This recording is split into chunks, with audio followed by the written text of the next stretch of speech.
Now, Jesus addressed this in the book of Luke, where the disciples were grumbling because they had left their home, they had left their security, they had no means of income or support, and they're saying, what's going to happen tomorrow? How are we going to survive? Will I ever be able to go back home and be with my family? I'm just worried about what's going to happen to me. And I paraphrase, but Jesus said, just settle down a minute and look around you. Look at the birds in the air, flowers in the field, the trees, the creatures of the earth.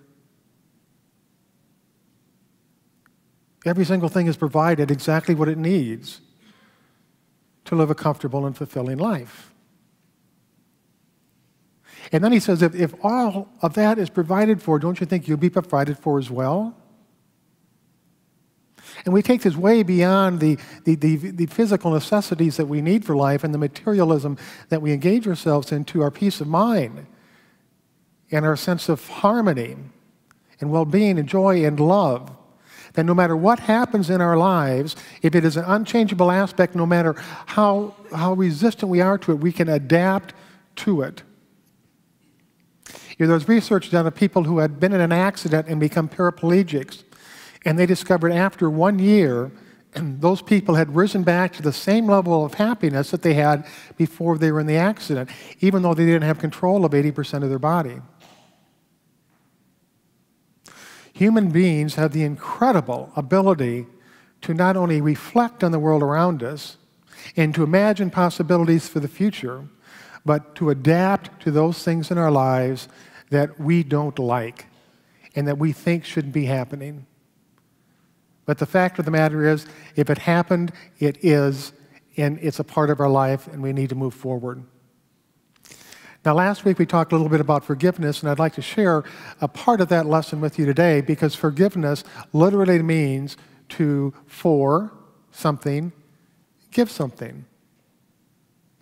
And if you've been in a situation or circumstance over the last year, or perhaps over your lifetime, that has left you with some sort of anger, resentment, hurt, suffering that needs healing, for peace of mind, for a sense of well-being, we can give up those feelings.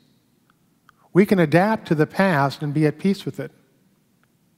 And we can also adapt to the unknowingness of what might take place in the future, because we trust that over 14 billion years, life has been provided for and will continue to be provided for as well.